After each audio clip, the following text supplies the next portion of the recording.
What's up? It's Marc from Dirty Honey. Hey, what's up? It's Dorothy. And you're listening to Appetite for Distortion with Brando.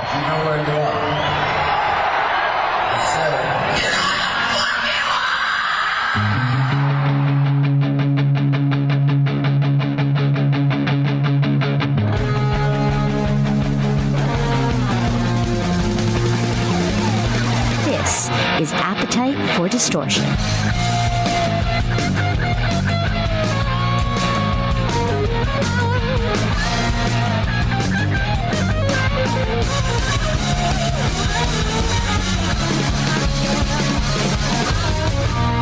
Welcome to the podcast, Appetite for Distortion, episode number 361. My name is Brando. Just a moment, we're going to be talking to Dorothy Martin of the amazing band Dorothy, and we welcome back Marc and Labelle of Dirty Honey. They're about to embark on a huge tour together. And then after that, though, I want you to stick around. We're going to talk about why my 2020 Roberta Freeman interview is kind of going viral on TikTok. We'll get into that. But first, really excited to meet you, Dorothy. I've been a fan of yours for a while. And Marc, welcome back. How are you, man? I'm doing pretty well. We can call this a hat trick for you, Marc, right? Yeah, I know, right? Yep. I love it. There's the hockey references. I know you pretty well, but I don't know Dorothy well. So forgive me if I kind of lean that direction to learn. Don't worry about it, man. Hey, I'm a cat mom. Okay. How many? His name is Wesley Stripes, and I need to adopt a friend for him because he's very bored. Wesley Stripes. I like that. My cat, Blackie Clawless, was just eating one of those little buttercups on the floor right before the interview, so that was fun. But enough about me, enough about the cats. We got only a little bit of time. This tour, Marc, you know what? I want to ask you, because the last time we spoke with you, you finished up, or you were actually about to embark on the tour with Mammoth and Wolfgang Van Halen. If you can kind of sum up how the tour was, any special memories now that that's over and you're embarking on a new one? Special memories. I mean, the tour was great. Played to packed houses every night. I thought it was a great tour for rock fans. There's definitely two different flavors of rock in those two artists, but yeah, no, we had a great time. Definitely had a special memory for sure when Wolfie, unfortunately, somebody I think got COVID in their camp and they had to cancel a show in Raleigh. And then the next night we wound up playing with Dorothy, and that's how this whole thing sort of started. But that night in Raleigh, they were just like, you guys got to play a little longer. We can't play, give the fans their money's worth. And that was one of the few times in the career where you got a proper encore where the audience is not letting you leave the building. That was a special show. Yeah, it was sick. So, I'll always remember that, that night in Raleigh specifically. So, and then to go on, the next night and have, out of a bad situation, something good, happen with Dorothy jumping on and, it turning into a whole tour now. So it's kind of kismet the way it all worked out. Oh, that's cool. That kind of answers my next question as one of my cats enters the frame. So as you can see. Hey. That's Blackie Clawless. So I was going to ask how the tour started because, management sometimes put things together, but what bonded you two? It seems like I kind of got the answer. So Dorothy, if I can get your perspective. Oh, Did you know Marc well before? Did you know Dirty Honey well before, or was it just like that? Mm-hmm. I didn't know them well. I just knew of them, and a lot of our bandmates are all friends, and it just the stars kind of aligned, and it made sense. It's a no-brainer. So I think it's a great package, and their fans were so supportive and great to perform for. Awesome.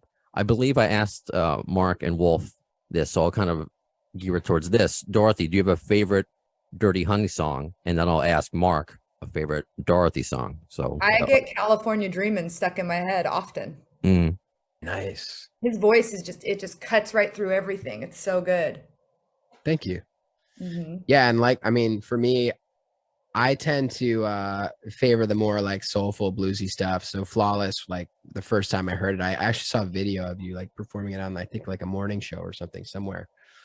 And I just fell in love with the song instantly. And it's got a great chorus. And I think we've all felt that way and have been, compromised by somebody, that we cared about, So, that song spoke to me when I first heard it. And I listened to it the other day on my road trip. So Right on, right on. Very cool. That's what I like seeing when artists can unite, not just musically, but you can see that there's some sort of, I don't know, deeper emotional connection there, that you kind of get each other in the paths.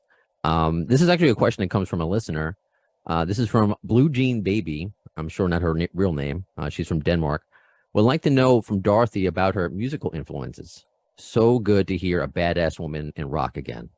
Oh my gosh, thank you for the question. I grew up listening to my dad's records, lots of Motown, lots of classic rock. I think the first thing that really struck me was the female's vocal on Great Gig in the Sky, Pink Floyd. And her wailing was just so powerful. It just stuck with me, And then I listened to Tina Turner and Janis Joplin and a lot of oldies, Motown, classic rock. And then I went through my grunge and alternative phase in the 90s. Sure.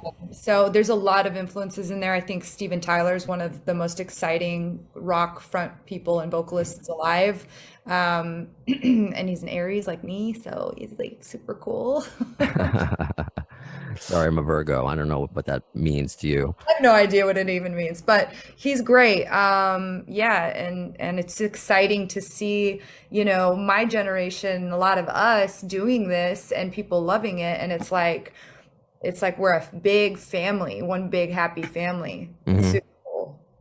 I know one of the previous times when I interviewed Marc, you had your Aerosmith sweatshirt on. Speaking of Aerosmith, yeah, that but I comes didn't with get me everywhere. Good, as it should, but I didn't get a chance to ask you, perhaps other than Dorothy, your favorite female vocalists, or maybe one that inspired you, anyone specific. Oh, man. Janis Joplin definitely inspired me a lot. I was just thinking, oh Lord, won't you buy me a Mercedes Benz? I love that song, man. And I just love her voice on it too. But Stevie Nicks obviously is amazing. I actually used to listen to a live record of Bryan Adams and Celine Dion doing It's Only Love that Tina Turner's usually on. And man, she fucking kills it too. So there's a ton of them, obviously.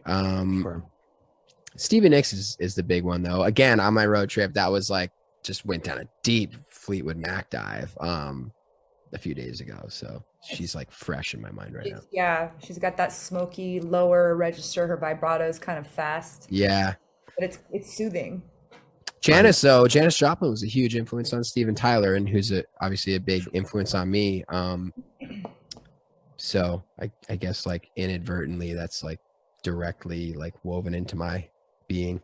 Sure. The 6 degrees of separation, or that's my segue into 6 degrees of GNR bacon. You remember that, Marc? I've got that's my podcast is Appetite for Distortion. So I use these 6 degrees of Guns N' Roses bacon, my patent pending. I don't know. So I've got you got a patent on that one?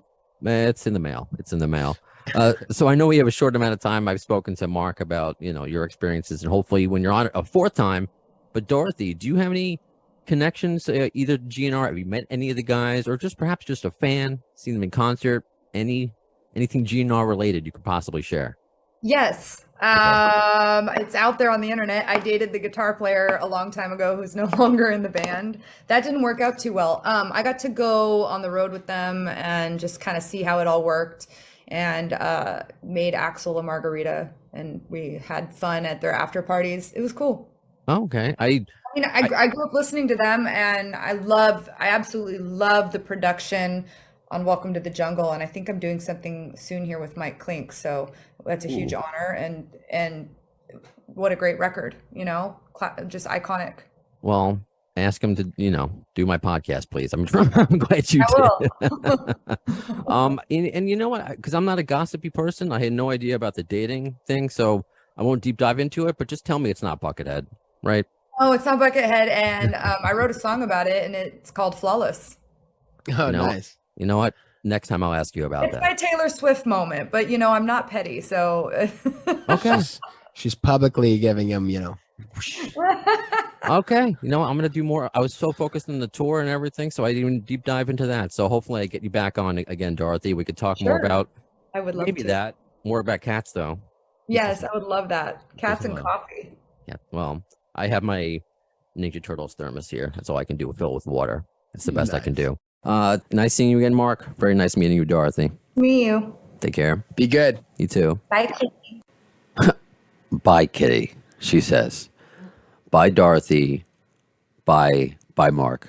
I appreciate both of them coming on, especially Mark for the third time, and hope to speak to Dorothy again. And yeah, I had no idea she apparently dated DJ Ashba. So I'm looking this up as she's talking. And of course, I'm known to miss a factor or two. It happens. But I kind of had to search for it. It wasn't obvious. I knew it wasn't Buckethead. That was a joke. And honestly, the first person that came to mind was DJ Ashba. I'm like, why not? He's a good-looking cat. Maybe she dated him. And yeah, there are pictures of them together, and I believe they dated for a year. And I didn't want to pry too much because A, didn't have the time for it, as this is one of those radio tours, short interviews. And she also seemed a bit uncomfortable, and that's just not what I'm about. If I get it on the second time, maybe she's more open to it. It's really not that big of a deal if I find out more about it. But very interesting to know Flawless is about her.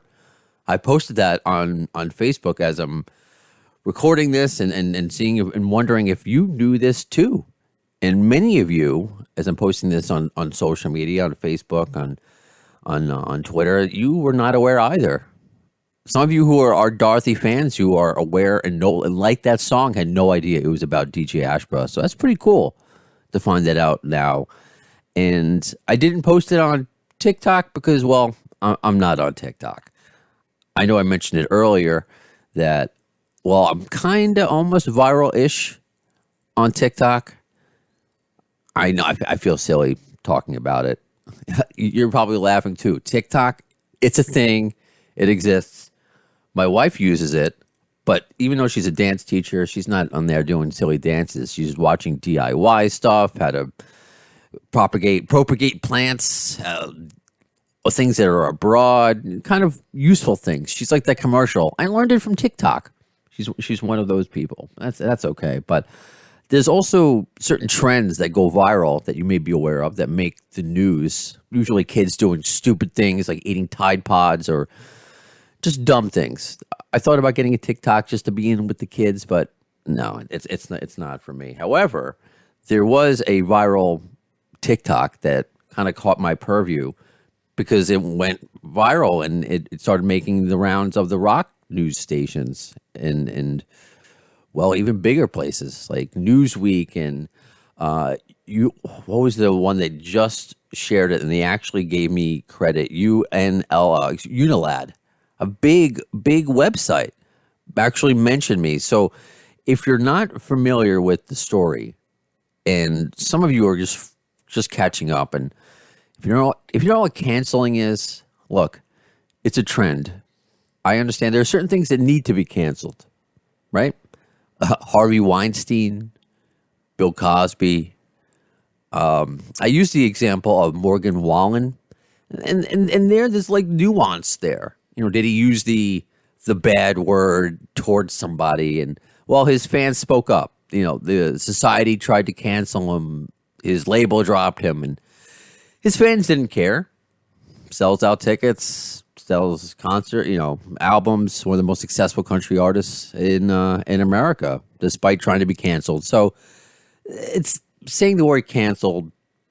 Kind of take it with a grain of salt. So this TikTok user, Serena Trueblood, she looks like, I don't know, a teenager, late teens, maybe early 20s. And she titles this, "So Your New Favorite Band is Problematic." And new favorite band meaning Metallica.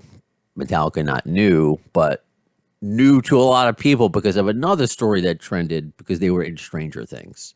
Like Kate Bush. A lot of people discovered Kate Bush because of Stranger Things.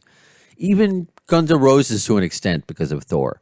Just a conversation that always happens, when the younger generation discovers an older band, and then there's a sort of gatekeeping that happens. Can you name 3 songs? I don't care if you can name 3 songs. Just know it's a band. Okay? And this has been confirmed by some by fans or listeners of mine in other countries where they think Metallica or Guns N' Roses is just a phrase or a cool name or word. No, it's a band. That's the minimum. That's the bare minimum I ask for. So she discovers some problematic things in Metallica's past.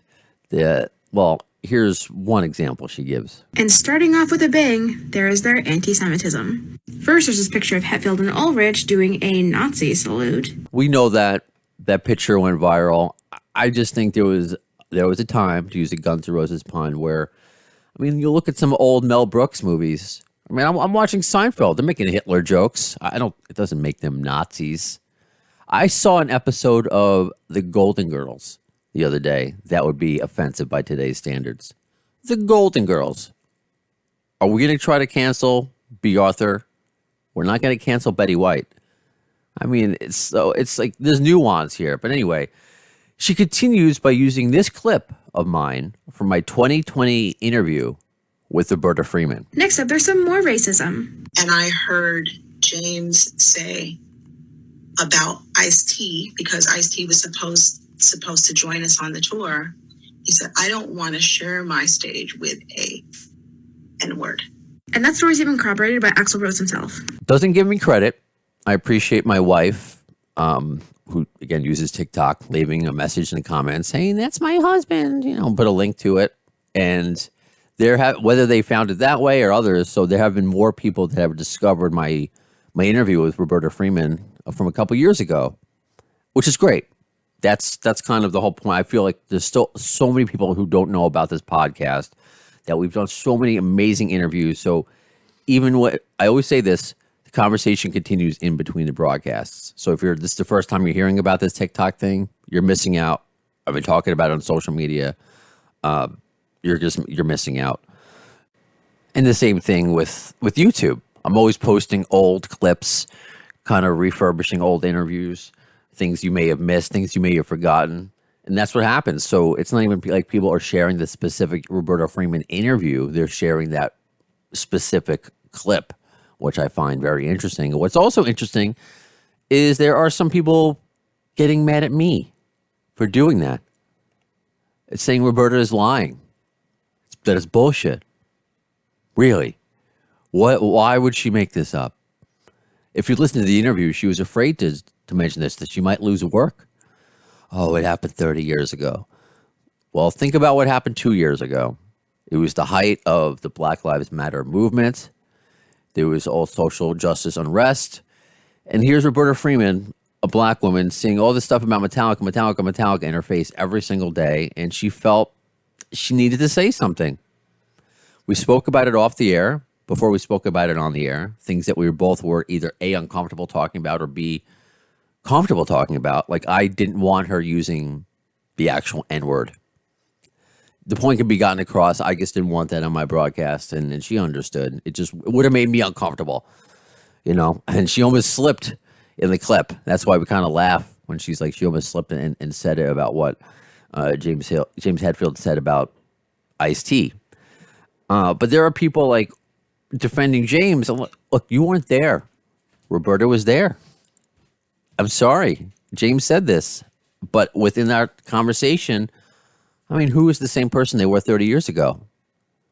So it's not like I or Roberta want anyone canceled. I had the conversation with her a couple years ago when the story did not go viral, which I was surprised about because there are a lot of rock sites that are all into social justice, and I thought would have jumped over this Metallica story. No, they are now, though. Can't escape it now. So I don't know. I was wondering, is Metallica protected? Are they above this? Which is, no one's above it. But again, what's the end result here? I think just Roberta just wanted to be heard, and that's it. And now I guess she's being heard. So here are a couple comments on my YouTube that kind of annoyed me a little bit. Well, here's one. Claudio, fake. Yeah, it's fake. Like the moon landing, you prick. Then there's this guy, Chris, who's an idiot. I put this on social media, and you all agree with me. What's the most annoying Guns N' Roses misspelling? Is it AXEL? Yeah. And the people who spell it that way always are ones that are trolls? Yeah. So Chris goes, first of all, Axl, A-X-E-L Rose, is a piece of shit. But don't be lying about Metallica. How about second of all, A-X-L is how it's spelled. It's 3 letters, and he's been famous for fucking 60 years. Almost 60. I mean, he's been 60. Know his fucking name. Holy crap. It's A-X-L Rose. Guns N 1 apostrophe Roses. They've been famous for a long time. Get it right, especially if you're going to write nasty comments. And then this is one genius. You always love those people who have no avatar, no real name. So just goes by CP, goes calling BS, thinks he knows more than me, thinks he's more a responsible researcher than me. Then do your own fucking interview. You moron. What do you want? Roberta's making this up. This was hard for her to talk about. Why do you think, and what a lesser extent this is, why women don't speak up? Because of idiots like you, CP. This is not even a Me Too thing. This is just her telling her story, and she needed to get it off her chest. And she did. It's 2 years later. I don't even know if she knows this is going viral again.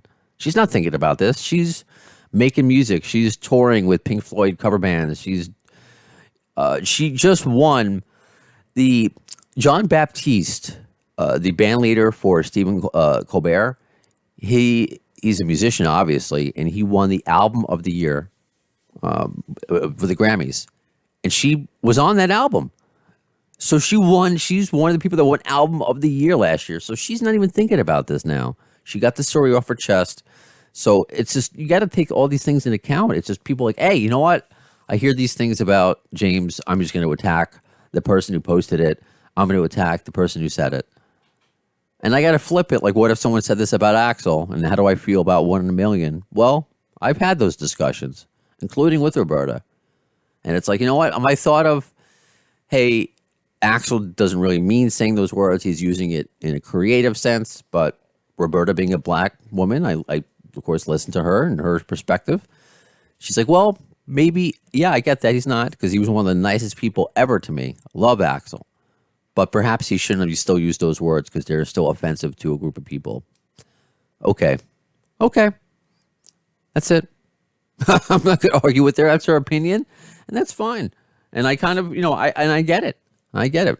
So moving on. And just, I love that. So if you ever want to have a great defense of 1 in a million, or people, because this TikToker used Axl Rose as an example of James's racism with that famous 1993 rant, calling him a racist.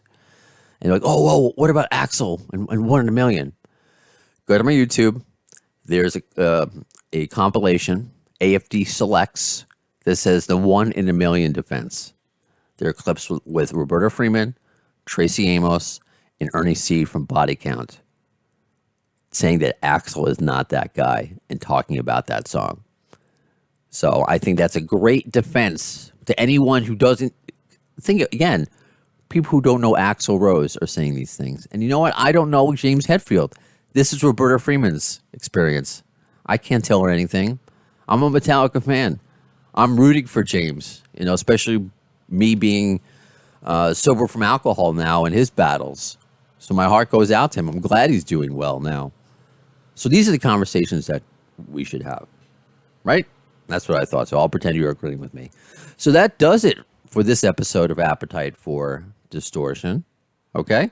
So what's next? I have no idea. I had no idea I'd be on TikTok. I had no idea I'd be speaking with Dorothy and Marc Labelle for the 3rd time this week. Kind of came out of nowhere.